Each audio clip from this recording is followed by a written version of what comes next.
Hi there, everyone. Welcome back to another week of Cooking with Chris. I'm very glad to be working with everyone today again. I hope everyone really enjoyed the lasagna we made last week. It was a really time-intensive dish, but I really think it was great. I had a great time making it with you all, making the pizza and the vegetables too. I'm really glad that we could use all that tomato sauce together and make it into something great. I'm really happy with how it turned out. So this week, because there's a nice chill in the air, we're going to be making vegetable soup, and with chicken and a chicken broth and tomato-based broth as well. So we're gonna have chicken that's been essentially boiled in chicken broth, oil, and some spices, and we're going to be making a soup with that as well. I'm really excited to share this with you all. My family uses this as a meal for 7 people. Me, the rest of my family, my grandparents next door, and we like to freeze some to use as meals later. So if you need a nice, convenient meal that can be unfrozen at any time, same as lasagna, then this is the meal for you. And especially as there's gonna be a lot more colder days coming. We're really excited for that, but you're gonna need something warm to warm you up as well. So before we can actually proceed with the soup, we actually have to make the chicken first. So I'm just going to move the camera a little bit so that you can see me so that you can see the chicken rather than me. We'll go through the ingredients after we start the chicken. But what we're going to do first is we're going to put our gloves on so that we don't have chicken juice everywhere. We're still going to wash our hands afterward, but putting gloves on now ensures that we don't have to wash everything we touch when we're handling chicken. Like handles, for example, sink handles and soap handles and things of that nature. Now, this chicken's been pre-cut, but to cut thick chicken, if it's not already cut like this, you would need a big carving knife, and you'd have to cut down the middle a long ways like this. In order to make sure it's easier to put the actual chicken in the pot, or in the pan that we're going to be using, our stainless steel metal pan, I'm actually going to place it right on top of the Dutch oven, which can actually hold the weight of all this chicken. So first I'm going to explain what we're going to actually do to the chicken. So in our pan right here, we have a nice wide stainless steel pan. First we're going to actually take the chicken and just put it in gently, as much as you can fit in there.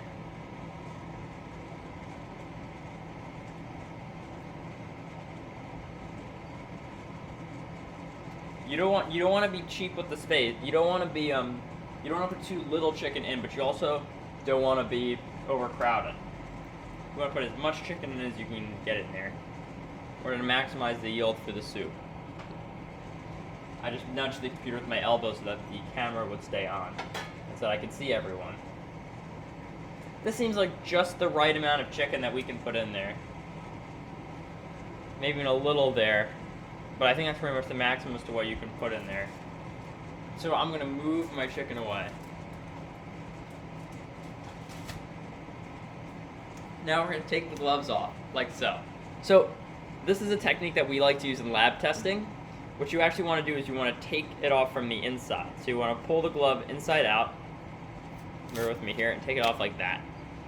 Then, because this hasn't actually touched anything, you can actually touch this glove to take the other one off. And then you just put it in the trash. There we go there. Then you wash your hands. But because we don't have chicken on the hands, we don't actually have to wash the handles of what we touch. Just gently wash your hands like so. Make sure the water is nice and hot. Rinse them off. And we can get to doing what we actually love and start cooking.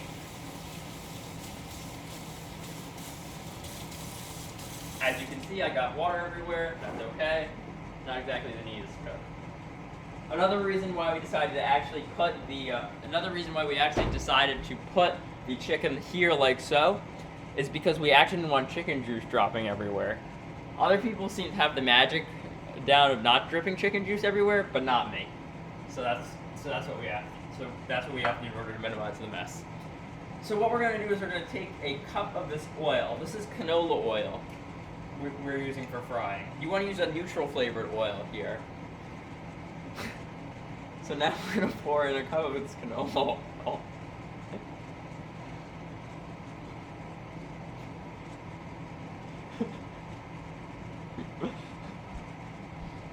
No, sorry, my mom's just watching me cook and she's This is something she does a lot. So watching me doing this must be pretty painful. That's okay. She's a lot neater than I am. That could be part of the reason for this. Anyway, we put in a cup of our oil, and we're going to now open up our chicken broth.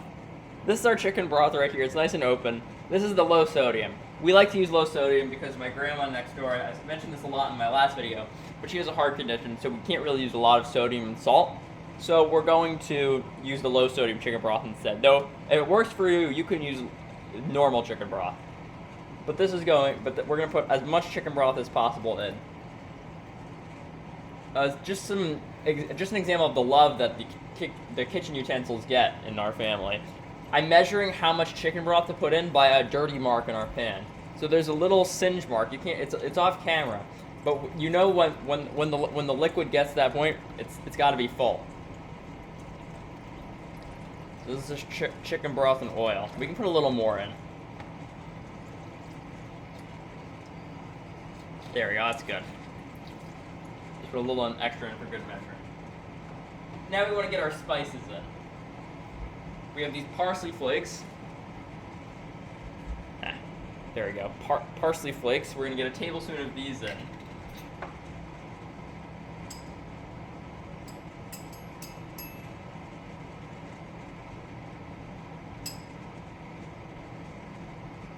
Yeah, that's good. Sprinkle this in. You can do, if you want to get a nice, clean, even distribution, you can do the same method as we did last time for the nutmeg we did. So, if you want, you can do that method. This method works too. I'll demo an example at the time of what we did for the nutmeg when we made the lasagna meat.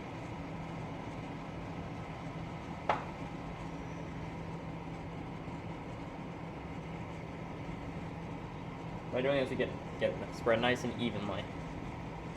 There we go. Now we can get one more spice in there. We're going to get domestic basil leaves. I'm pretty sure normal basil leaves work as well.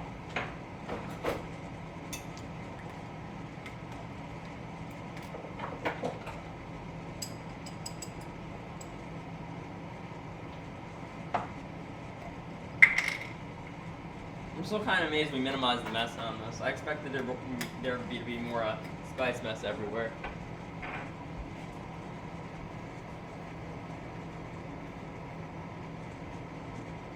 There we go.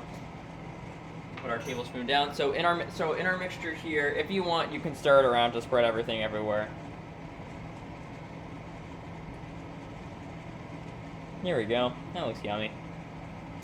Now what we can do is we can move this and we can put this up to we can put on our chicken. So I'm putting this roughly on medium heat. Now this is going to cook out until this is 165.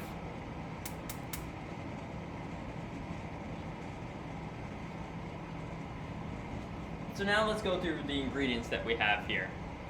So for our vegetable soup, we're going to be using, of course, some mixed vegetables. Sorry, the camera placement's a little weird, so if you see me going like this, it's just I'm trying to get the food in the camera for you to actually see. We have our 3 mixed vegetable bags. My family likes to go heavy on the vegetables and chicken rather than on the broth. So we're going to have some chicken and vegetables in here. For our pasta, we're going to be using orzo. Some people cook their pasta in with the soup. We're going to be cooking it separately because we like to use a lot of chicken and vegetable. So orzo's perfect pasta for that. Though if you actually want to freeze the soup, we don't recommend freezing it with the pasta.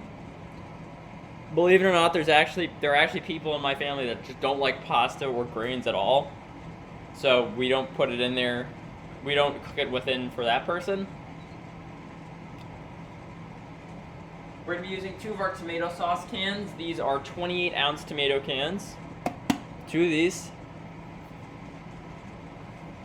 And we're going to be using the rest of our chicken broth. So 4 low-sodium cartons. One thing that I find really useful for making chicken is one of these thermometers that you can get at the store. I find these really, really useful because what these do is you can basically flip them open, stick them in the thick part of the meat, and you can actually check the temperature with what they're at. which I really like. So going into this meat, this chicken here, I'd say this is a relatively thick part of the chicken. It's medium thickness. We're hitting about an internal temperature of 71 degrees Fahrenheit. Now, for chicken to be actually done and edible by the FDA, you have to do it to 165 degrees Fahrenheit. I don't know the Celsius conversion to that right off the top of my head, but what I do know is that this needs to be done a little more. So we're just going to wait a little bit on this chicken. So now that it's fall and it's back to school, everything is starting to get back into swing, and I'm having a good time at school. I hope you guys are having a good time in your life. But anyway, what we're going to do now is we're going to actually start getting our water for our pasta. So I'm just finding a good spot to put this lid down. I can put it down here for now, and then I can just start filling up our water. We're going to be using the same trick as we did for our dirt as for our pot. We're going to be filling the water up to the pasta. This one box of orzo up to a dirty mark in the pan. So this conversion might not work for you exactly, but it's a handy conversion that works for us. It's a really nice measurement. That's good. Here, make this bubble, stick our lid on, and then we pull it nice and over.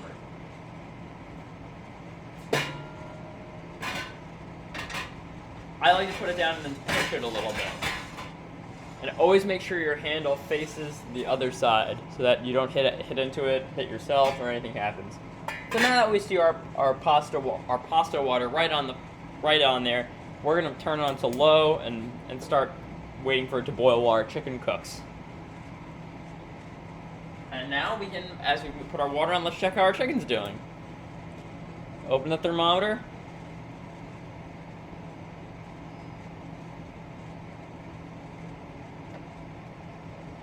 Definitely in the chicken. We're about 93. It still needs to wait. There still needs to be a lot more time to cook this chicken. That's okay. Just make sure it just gives the chicken a lot of time to get extra nice and good. So we're gonna be pausing right here for the cooking of our chicken and for our pasta water to boil. But I'd like to thank him for joining us for at least this first part of the soup video. Thank you so much.